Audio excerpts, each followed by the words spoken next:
Ever since its onset in Greek city-state of Athens, democracy has always been one of the most favored and practiced form of government. But this political framework is under retreat due in part to such developments as rising populism, growing authoritarianism, and rise of 18th century, plus increasing anti-liberal voices.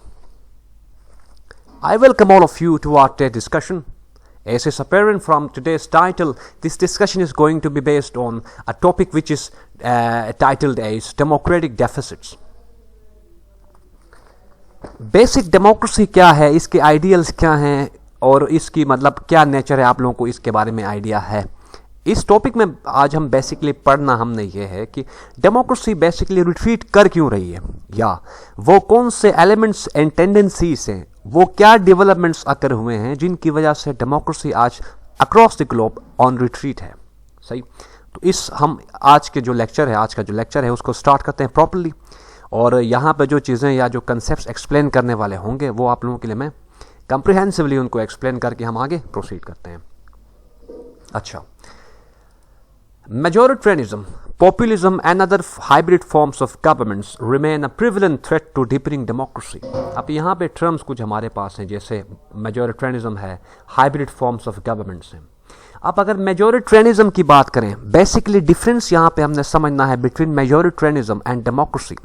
अब democracy में भी हमारे पास वही concept है जिसमें हम कहते हैं कि it's form of government of the people, by the people, for the people. In other words, ये एक ऐसी गवर्नमेंट है जो कि मेजोरिटी बनाएगी, सही, अपने वर्ड्स के थ्रू, अपने इलेक्टोरल जो राइट्स हैं, अपने सफरेज राइट के थ्रू जो है ना, वो जो गवर्नमेंट बनाएगी मेजोरिटी, उसी की गवर्नमेंट बनेगी। सही, अब मेजोरिटेरियनिज्म क्या है? मेजोरिटेरियनिज्म का मतलब ये है कि एक ऐसी गवर्नमेंट जो कि एक पर्टिकुलर इथनिसिटी, एक पर्टिकुलर रिलीजियस फैक्शन या एक पर्टिकुलर जो है ना वो रीजनल या सेक्टेरियन बेस्ड या रिलीजियस बेस्ड जो है ना एक एंटिटी या एक फैक्शन, एक गवर्नमेंट बनाए अपने वोट के थ्रू, उसको हम कहते हैं मेजोरिटेरियनिज्म। तो डिफरेंस क्या हुआ between these two political frameworks, यानी कि in other words difference between majoritarianism and democracy is as follows. Democracy में हमारे पास जो गवर्नमेंट हम सेलेक्ट करते हैं उसको, उसमें ये चीज़ मैटर नहीं करती कि उनको सेलेक्ट करने वाले क्या एक ही सिंगल रिलीजन को फॉलो करने वाले हैं, उनकी सेम इथनिसिटी है, लिंग्विस्टिक जो फोर लाइन्स हैं वो क्या मतलब रोल प्ले तो नहीं कर रहे हैं। डेमोक्रेसी में हम इन तमाम चीज़ों को कंसीडर या प्रायोरिटाइज नहीं करते। ये सारे जो हमारे पास फोर लाइन्स हैं वो मैटर नहीं करते विज़ डेमोक्रेसी, ठीक। जबकि on the other hand majoritarianism की बात करें तो वहां पे ये सारी चीजें मैटर करती हैं। सही, यानी मेजोरिटेरियनिज्म में एक ऐसी गवर्नमेंट, मतलब ये एक ऐसी फिलॉसफी है जिसमें जो गवर्नमेंट जिस पे एक गवर्नमेंट बेस करती है, वो गवर्नमेंट जो है ना एक प्रॉपर किसी भी सोसाइटी के एक proper ethnicity, religious group, sectarian group and etcetera जो है ना वो उस गवर्नमेंट को बनाती है। सही, आगे चलते हैं। तो हमें अभी तक हमें यह समझ आ गई कि majoritarianism, populism and hybrid forms of government जो है ना वो थ्रेटन कर रहे हैं डेमोक्रेसी को। सही, फर्दर यहां से पढ़ रहे हैं, progressive elements have been noting with concern and ongoing democratic recession around the world. अब यहाँ पे जो टर्म समझने वाली है वो डेमोक्रेटिक रिसेशन है। अब रिसेशन का वर्ड आप लोगों ने इकोनॉमिक रेल्म्स में पढ़ा होगा या देखा होगा, सुना होगा, ठीक। यहाँ पे इस केस में जो डेमोक्रेटिक रिसेशन का मतलब ये है कि डेमोक्रेसी रिट्रीट कर रही है। अब हम उन डेवलपमेंट्स को पढ़ेंगे या यहाँ पे उनको हम कंसीडर करेंगे जिनकी वजह से डेमोक्रेसी रिसीड करना शुरू हुई थी। आप लोगों ने पढ़ा होगा इंटरनेशनल रिलेशंस में कि कोल्ड वॉर की एंड के बाद जो जॉर्ज डब्ल्यू बुश सीनियर है उसने न्यू वर्ल्ड ऑर्डर का मतलब उसने जो है ना वो न्यू वर्ल्ड ऑर्डर के बारे में बात की यूएन में। सही, और उसके अकॉर्डिंग जो न्यू वर्ल्ड ऑर्डर बनेगा वो बेस करेगा ऑन डेमोक्रेसी, डेमोक्रेटिक आइडियल्स। सही, लेकिन ऐसा हुआ नहीं। सही, कोशिश उन्होंने की कि वर्ल्ड जो ऑर्डर है, लिबरल जो ऑर्डर है, meritocratic liberal order, rules based, उसको डेमोक्रेटिक आउटलुक देने की कोशिश की, लेकिन वो नाकाम रहे। लेकिन जब 2079 की जो इकोनॉमिक क्रंच थी, सही, या उसको हम कहते हैं इकोनॉमिक रिसेशन थी, उसके बाद डेमोक्रेसी की जो एफिकेसी है वो फर्दर डिटीरियोरेट होना शुरू हुई। हुआ ये कि 2009 के बाद जो हमारे पास ग्लोबल इकोनॉमी थी वो मतलब उसमें वो कोलैप्स कर गई, क्योंकि कैपिटलिस्ट सिस्टम पे बेस करती है। कैपिटलिज्म जो है ना वो, या capitalist economic orientation is home to boom and bust cycle. सही, तो 2009 में जब ग्लोबल इकोनॉमी रिसेशन में चली गई, तो वहां पे जो वो तमाम इकोनॉमीज जिनकी इकोनॉमिक जो फ्रेमवर्क या फिलॉसफी कैपिटलिस्ट इन नेचर नहीं थी, वो इस क्राइसिस से जल्दी बाहर निकले। फॉर एग्जाम्पल चाइना की अगर हम बात करें, तो चाइना जिस इकोनॉमिक फिलॉसफी को फॉलो करता है या प्रैक्टिस चाइनीज करते हैं, उसको हम कहते हैं आज बीजिंग कंसेंसस, या इन अदर वर्ड्स बड़े सारे पॉलिटिकल साइंटिस्ट जो है ना उसको कहते हैं पॉलिटिकल कैपिटलिज्म। तो इस इकोनॉमिक यानी कि 2009 की जो इकोनॉमिक रिसेशन थी, उससे चाइना जो है ना वो जल्दी न सिर्फ बाहर निकल आता है बल्कि फास्टली रिकवर करता है, जबकि वेस्टर्न जो कंट्रीज है जो कि डेमोक्रेटिक इन पॉलिटिकल उनकी जो ओरिएंटेशन है वो डेमोक्रेटिक है, इकोनॉमिक जो इनकी ओरिएंटेशन है वो कैपिटलिज्म है, कैपिटलिस्ट है। ठीक, वो इस क्राइसिस में जो है ना वो अभी तक उससे रिकवर नहीं वो कर रहे। सही, यानी अभी तक वो इसी क्राइसिस में है। तो अब एक ये डेवलपमेंट है, इस डेवलपमेंट ने वेस्टर्न जो सिटीजनरी है या वेस्टर्न जो पॉपुलेशन है उसको एक बात क्लियर की कि भाई डेमोक्रेसी जो है ना वो उसकी वैलिडिटी अब खत्म हो गई है 21st सेंचुरी में, एक बात। दूसरी बात 2010s में, यानी मैं बात कर रहा हूँ ये 2014 एंड सो ऑन की बात, एंड सो फोर्थ की बात कर रहा हूँ, कि जब हमारे पास ग्लोबलाइजेशन के अगेंस्ट एंटी ग्लोबलाइजेशन वॉइसेस शुरू हुई। सही, एंटी लिबरलिज्म या हमारे पास जो न्यू लिबरलिज्म इकोनॉमिक एक फिलॉसफी जो 1970s में जो है ना वो निक्सन ने इंट्रोड्यूस कराया। सही, जिसको हम कहते हैं वॉशिंगटन कंसेंसस। सही, तो इस जो हमारे पास इकोनॉमिक या न्यू लिबरलिज्म के अगेंस्ट जो वॉइसेस शुरू स्टार्ट हुई, सही, या एंटी वॉइसेस जो है ना एंटी लिबरलिज्म की जो हमारे पास डेमोन्स्ट्रेशन शुरू हुई, उनकी वजह से उनका मानना ये था या कहना ये था कि west is suffering from democratic नहीं बल्कि west is suffering from identity crisis due in part to unbridled globalisation. सही, अगर वेस्ट ने अपनी आइडेंटिटी को रिट्रेन करना है, तो जो ग्लोबलाइजेशन की वजह से जो दुनिया बॉर्डरलेस बन गई है, उसमें दोबारा से हमने दुनिया को बॉर्डर्स जो है ना वो ड्रॉ करने हैं। सही, यानी यहाँ पे आप समझने वाली बात यह है कि जो 2014 ऑनवर्ड्स जो हमारे पास मूवमेंट्स दुनिया में हुए,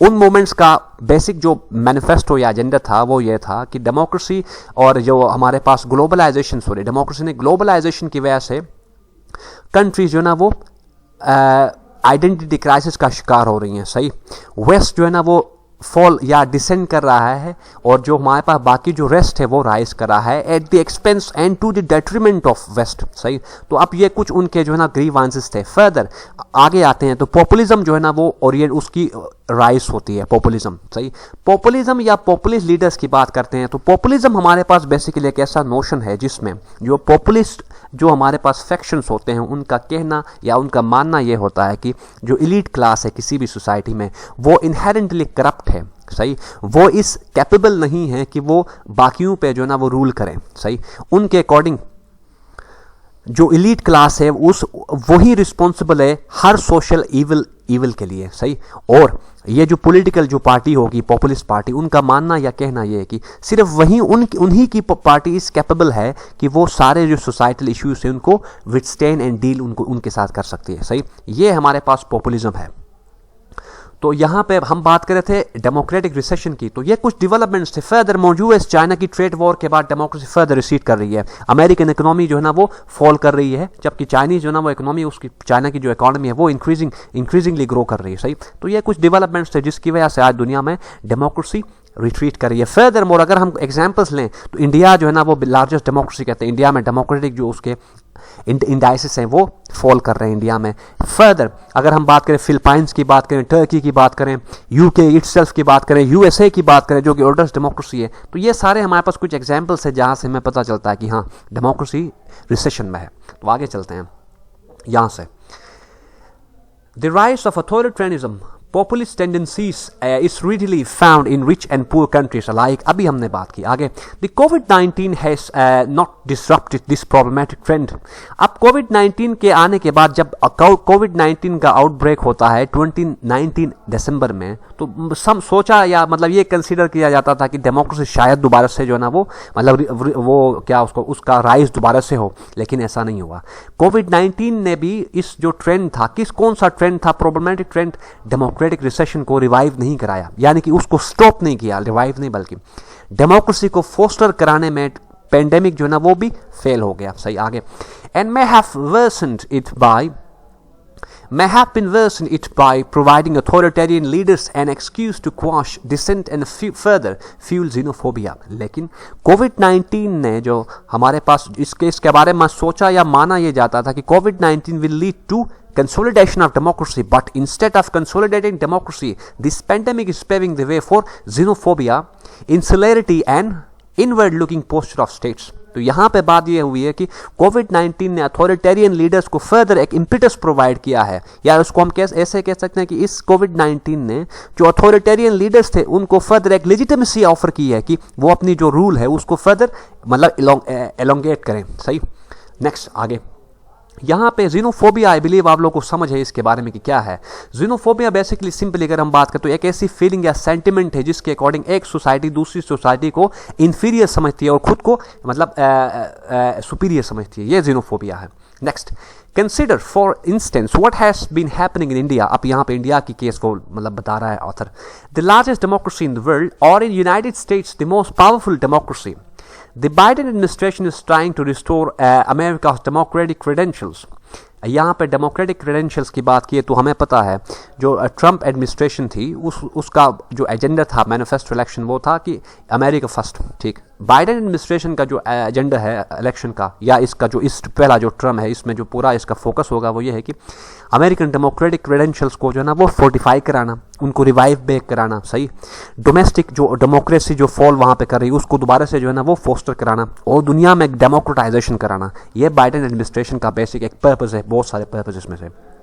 But the extent to which United States will be able to resume its place as an apparent champion of global democracy remains to be seen. But यहाँ पे बताया यह जा रहा है कि हाँ although बाइडेन एडमिनिस्ट्रेशन का जो एम है या उनको जो रेजन डेटर है वो डेमोक्रेटाइजेशन कराना है both in domestic political rail and global, लेकिन ये टाइम ही बताएगा कि क्या वो इस अपने ऑब्जेक्टिव में कामयाब हो पाएगा कि नहीं।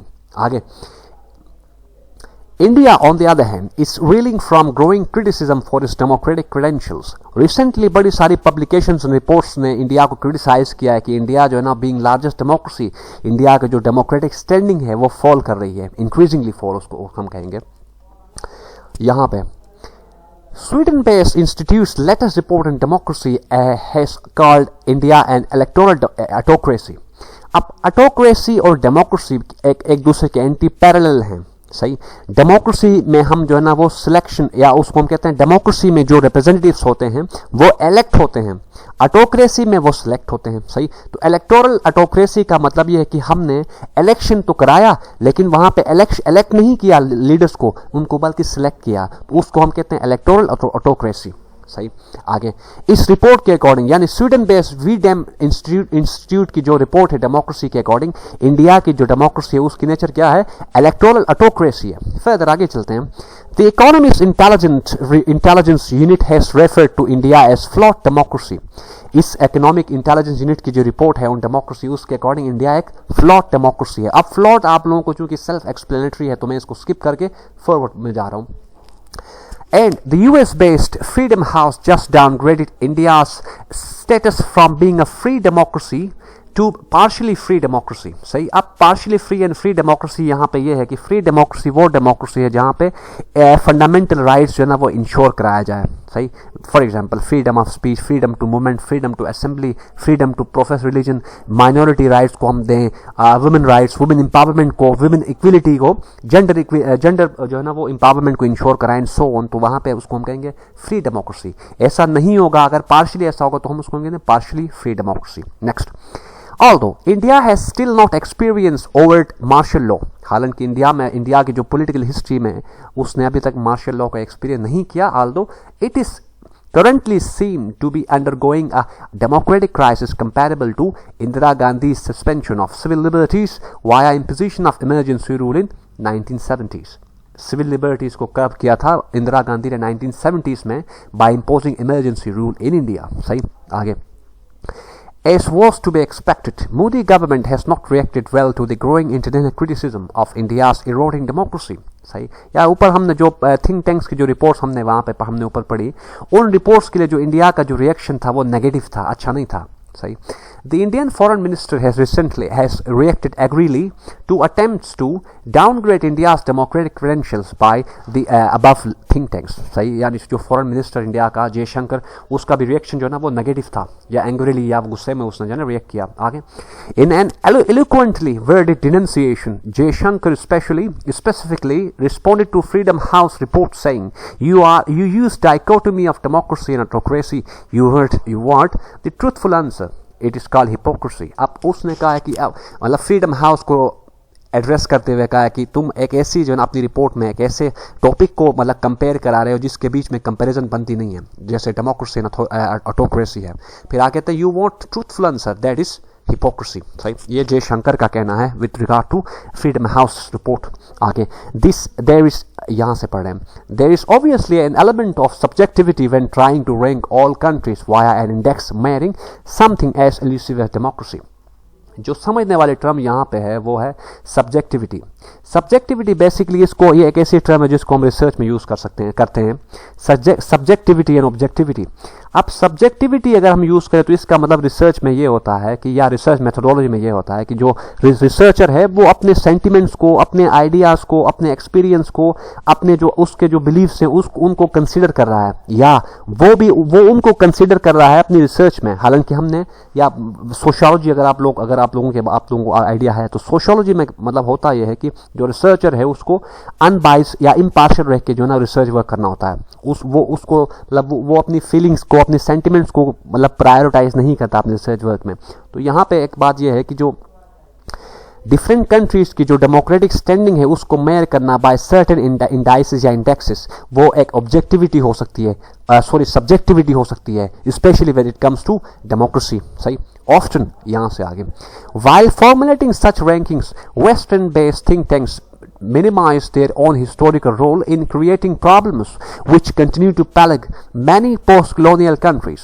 अब जो रिपोर्ट्स बनाती हैं जो थिंक टैंक्स वेस्ट में, वो इस तरह की रिपोर्ट्स को पब्लिश करने से पहले या करते वक्त अपने पास को या अपनी हिस्ट्री को नहीं वो कंसिडर करते। जैसे वेस्टर्न कॉलोनियलिज्म को जो एक पूरा हमारे पास एक मतलब इरा रहा, उसको बगैर कंसिडर किए रिपोर्ट्स को पब्लिश करते हैं। सही, आगे, western barometers of democracy are similar indices are quick to point to internal failures in poor countries.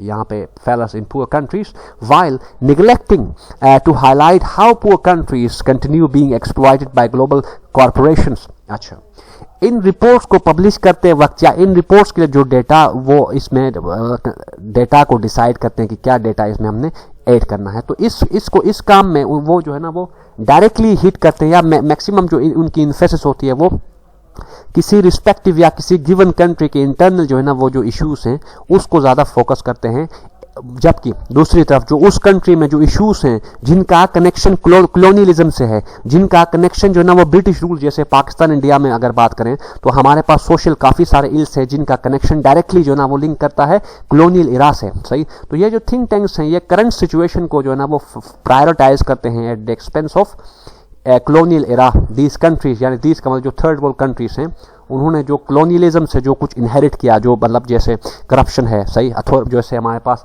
Rule by law है instead of rule of law, तो ये कुछ हमारे पास चीज़ें हैं जो कि ये रिसर्चर्स जो है ना यार ये थिंक टैंक्स कंसिडर नहीं करते अपने रिपोर्ट्स में। नेक्स्ट, अच्छा, और ग्लोबल कॉर्पोरेशंस की यहाँ पे बात की है। अब ग्लोबल कॉर्पोरेशंस की बात आगे जरा डिटेल में हम करेंगे, सेंटेंस जरा कंप्लीट हो। Global corporations are how the economic reforms implemented in these countries by powerful lending agencies. यहाँ पे लैंडिंग एजेंसीज आपने फोकस करना है। Continue producing lacklustre results.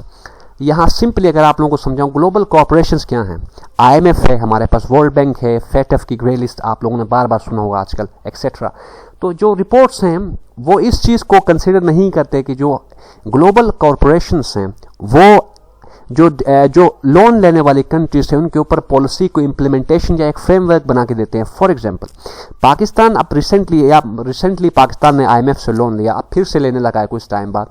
तो अब उस लोन के इन रिटर्न पाकिस्तान एक ऐसा यहाँ पे पॉलिसी मेकिंग या एक ऐसा कंडीशन या कुछ ऐसे कंडीशंस पाकिस्तान एक्सेप्ट करेगा जो कि हमारे लिए यानी ओवरऑल पाकिस्तानी सिटीजन्स के लिए अच्छे नहीं है। क्या मतलब? मैं यहाँ पे बात कर रहा हूँ उन स्ट्रक्चर, उनको हम कहते हैं स्ट्रक्चरल एडजस्टमेंट प्रोग्राम्स। सही, ये कुछ कंडीशंस है जो कि आईएमएफ जो है ना वो मतलब उनको कंडीशंस लगाती है किसी भी हर उस कंट्री पे जो कि लोन लेती है आईएमएफ से, सही। फॉर एग्जांपल इनमें क्या है, सेफ्स में या उनको एसएपी या स्ट्रक्चरल एडजस्टमेंट प्रोग्राम्स उनको हम कहते हैं, इसमें हो तो करना ये होता है कि अब जैसे पाकिस्तान है, जब पाकिस्तान लोन ले तो उसके लिए पाकिस्तान जो है ना टैक्सेस को इंक्रीज करेगा, पाकिस्तान की गवर्नमेंट इंक्रीज करेगी, जो पब्लिक स्पेंडिंग है उसको कम करेगी, पाकिस्तान अपनी डोमेस्टिक जो हमारे पास मार्केट है उसको लिबरलाइज करेगी, हमारे पास जो स्टेट ओन इंटरप्राइजेस हैं उनको प्राइवेटाइज पाकिस्तान करेगी, सही। हम अपनी डोमेस्टिक मार्केट को ओपन अप करेंगे फॉर फॉरेन डायरेक्ट इन्वेस्टमेंट्स, सही। तो ये कुछ हमारे पास कंडीशंस हैं जो कि हमने फॉलो करने होते हैं आईएमएफ के लोन के लिए, in exchange for IMF loan, सही। तो इन जो कंडीशनैलिटीज है इनकी वजह से होता क्या है, अगर फर्दर एक और एग्जांपल लें, वर्ल्ड बैंक की अगर हम बात करें तो वर्ल्ड बैंक जो कंडीशन या फ्रेमवर्क यूज करता है वर्ल्ड बैंक लोन देने के लिए, उसको हम कहते हैं कंपैरेटिव एडवांटेज, सही।